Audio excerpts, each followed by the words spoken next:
तमाम एनडीए के विधायकों की शिकायत और सुझाव के साथ आज वैशाली महोत्सव की आगाज हो गई। हालांकि इस मौके पर उद्घाटन करने आए उप मुख्यमंत्री तारकिशोर प्रसाद ने कहा है कि जो भी यहाँ के जनप्रतिनिधियों की शिकायत है उसे भविष्य में दूर कर लिया जाएगा। इसके अलावा मैं आपको बता दूं कि कोरोना के बाद 2 साल बाद इसकी शुरुआत हुई है, जिसके कारण थोड़ी बहुत कमी दिखाई पड़ रही थी। खुद जिला प्रशासन और जिला पदाधिकारी बड़े गौर से तमाम विधायकों की बातें सुन रही थी और उन्होंने भी इशारों में ये जताया है कि आगे से इसको और बेहतर बनाया जाएगा। अभी थोड़ी देर में यहाँ पर सांस्कृतिक कार्यक्रम भी होना है और इसी के साथ ये 3 दिनों का महोत्सव आज शुरू हो गया और अंत में कुमार सानू के गीतों के साथ इसका समापन होगा। इस महोत्सव का साक्षी बनने का अवसर मिला है।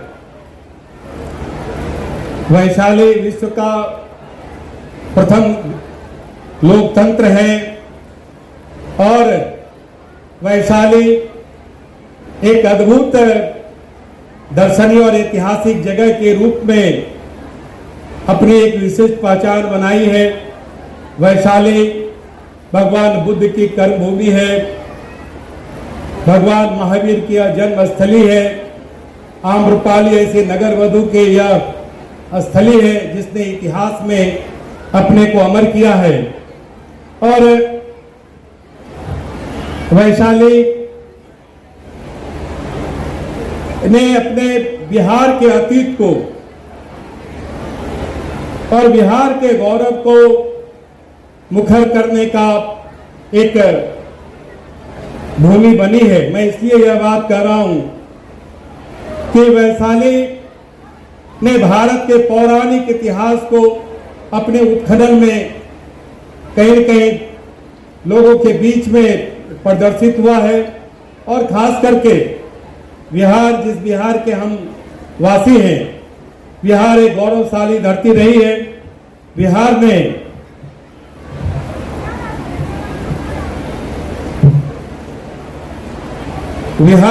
एक गौरवशाली धरती रही है और बिहार ने ऐसे तमाम ऋषि मुनियों को, अपने महापुरुषों को जन्म दिया है। या सम्राट अशोक, चंद्रगुप्त, चाणक्य, आर्यभट्ट, डॉक्टर राजेंद्र प्रसाद, लोकनायक जयप्रकाश नारायण, भगवान महावीर, भगवान बुद्ध की कर्मस्थली, ऐसे तमाम ऐसे महापुरुषों का जीवन इस बिहार से जुड़ा हुआ है। कहीं न कहीं हम सब गौरवान्वित हैं। हर हृदय से धन्यवाद देते हैं भारत के यशस्वी मुख्यमंत्री श्री नीतीश कुमार जी को, जिन्होंने बिहार के इस अतीत के गौरव को इन कार्यक्रमों के माध्यम से जो आज की वर्तमान पीढ़ी है उसके सामने लाने का यह इस तरह के महोत्सव के द्वारा अवसर दिया है। हमारा जो अतीत का गौरव है उससे हम गौरवान्वित हो सकते हैं और स्वाभाविक है कि जो पीढ़ी अगर अपने अतीत को, अपने पुरखों को याद नहीं करती है वो राज्य कभी आगे नहीं बढ़ सकता है। लेकिन बिहार में हम सब याद करते हैं और मैंने बताया कि बिहार के यशस्वी मुख्यमंत्री ने इस गौरव को, इस बिहार को प्रदान किया है। अभी हम बिहार गीत सुन रहे थे और उस बिहार गौरव में वैशाली काफी मुखरता से उसकी पंक्तियां बनी है। और इस गौरव गान में बिहार के सभी प्रमुख स्थलों का जिक्र भी किया गया है। अभी श्री दिनेश जी और अन्य वक्ता बता रहे थे कि जगत जननी जगदम्बा जो सीता मैया है उसकी भी जन्मस्थली बिहार रही है। यह हम सबों के लिए गौरव की बात है। लेकिन मुझे लगता है कि जिस प्रकार से माता सीता को स्मरण हम सबों को करना चाहिए, हम धार्मिक स्वरूप में तो करते हैं, लेकिन बिहार की इस बेटी सीता को हम बेटी के रूप में हमें याद करने की आवश्यकता है। मित्रों,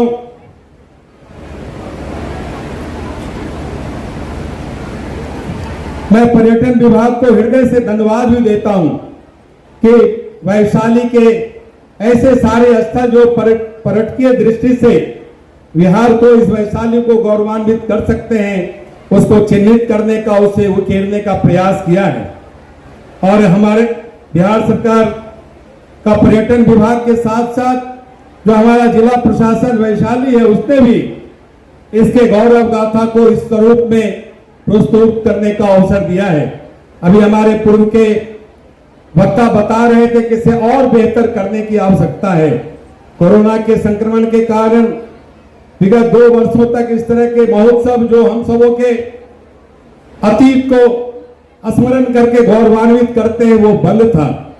लेकिन इस बार से पुनः हम सबों ने इसकी शुरुआत की है। मैं आपको आश्वस्त करता हूं कि इस तरह के जो महोत्सव, खास करके जो वैशाली महोत्सव है, हमारे सिद्धार्थ जी बता रहे थे कि एक कुशल भारतीय प्रशासनिक सेवा के प्रशासक जगदीश प्रसाद माथुर जी ने वैशाली महोत्सव का शुभारंभ किया था, जिनकी मूर्ति जिला अतिथि सदन या जो अभी वर्तमान में गेस्ट हाउस है, वहां वो मूर्ति विद्यमान भी है। मैं उन्हें जानता हूं और उन्हें पढ़ा भी हूं। वास्तव में जगदीश प्रसाद माथुर ऐसे प्रशासनिक अधिकारी जो मूल रूप से वो बड़े साहित्यकार के रूप में हम उन्हें जानते हैं, उनका यहाँ पदस्थापन और इस तरह के महोत्सव का प्रारंभ करना हम सबों के लिए गौरव की बात है। मित्रों, इस वैशाली के प्रांगण में विश्व शांति स्तूप जो अपने आप में एक ऐसी प्रस्तुति है जिसे हम सब गौरवान्वित होते हैं, क्योंकि विश्व शांति स्तूप पूरे वैश्विक स्तर पर इसकी अपनी एक विशिष्ट पहचान भी है। और उसके कारण जो हमारे देश विदेश के पर्यटक हैं वैशाली आते हैं। इतना ही नहीं, आजादी के बाद जिसे हमने राष्ट्रीय चिन्ह के रूप में अंगीकार किया, अशोक स्तंभ, अशोक का वो चिन्ह, वो भारत का एक राष्ट्रीय चिन्ह के रूप में पूरे भारत के स्तर पर इसकी एक पहचान बनी है। यह हमारे लिए भी काफी गर्व की बात है। अभिषेक पुष्करण, बावन पोखर मंदिर, रामचौरा मंदिर और बगल में विश्व प्रसिद्ध हरिहरनाथ क्षेत्र, पूरे वैशाली के इर्द गिर्द फैला हुआ इस तरह के जो हमारे ऐतिहासिक और आध्यात्मिक चिन्ह हैं, ये सारे पर्यटकीय दृष्टि से इसका अपना काफी महत्व भी है। मैं इस वैशाली की धरती पर आकर अपने को गौरवान्वित महसूस करता हूं और वैशाली की धरती को मैं प्रणाम भी करता हूं। वैशाली के विकास के लिए जो भी आवश्यक कदम हमें उठाने होंगे, निश्चित तौर पर हमारी सरकार इसे उठाने का काम करेगी। और इतना ही नहीं मित्रों, बिहार के यशस्वी मुख्यमंत्री ने बुद्ध सम्यक दर्शन संग्रहालय, जिसका निर्माण कार्य चल रहा है, जब इसका निर्माण कार्य पूरा होगा तो बुद्ध का अस्थि कलश जो अभी पटना में वैशाली आने के लिए इंतजार कर रहा है, उसे यहां स्थापित किया जाएगा। ये हमारे लिए और पूरे वैश्विक स्तर पर इसकी और एक विशिष्ट पहचान बनेगी।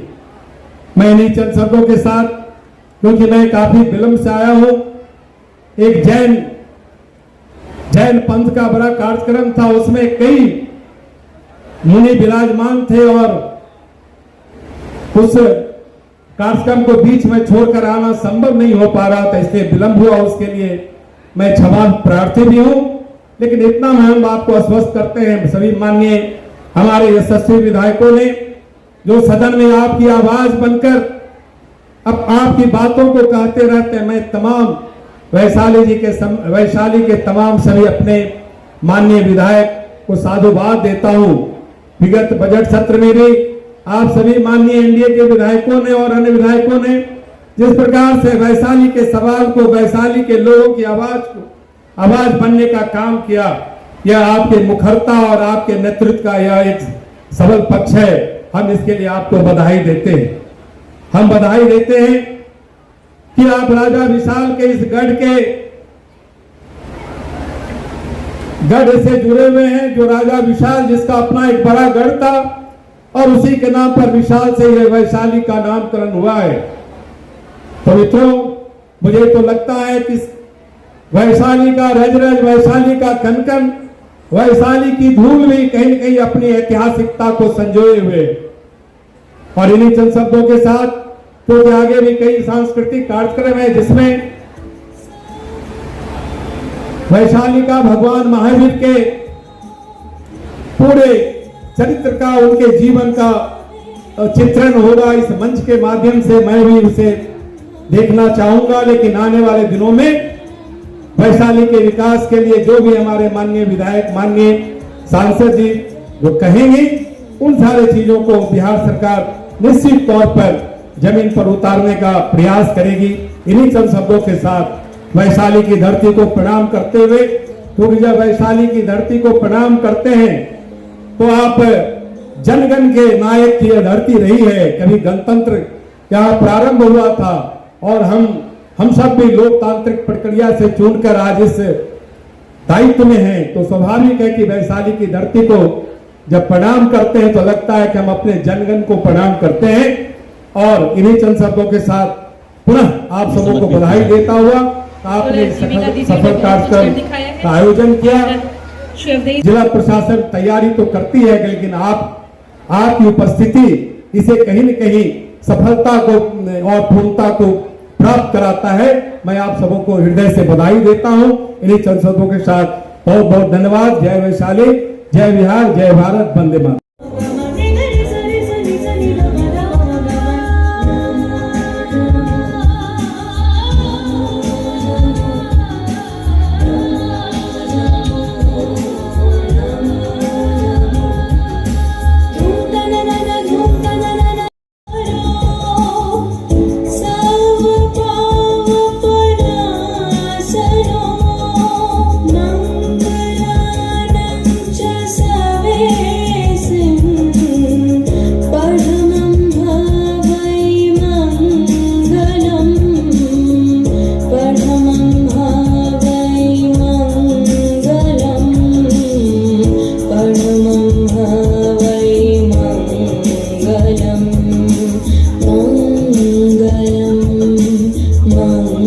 मंगलम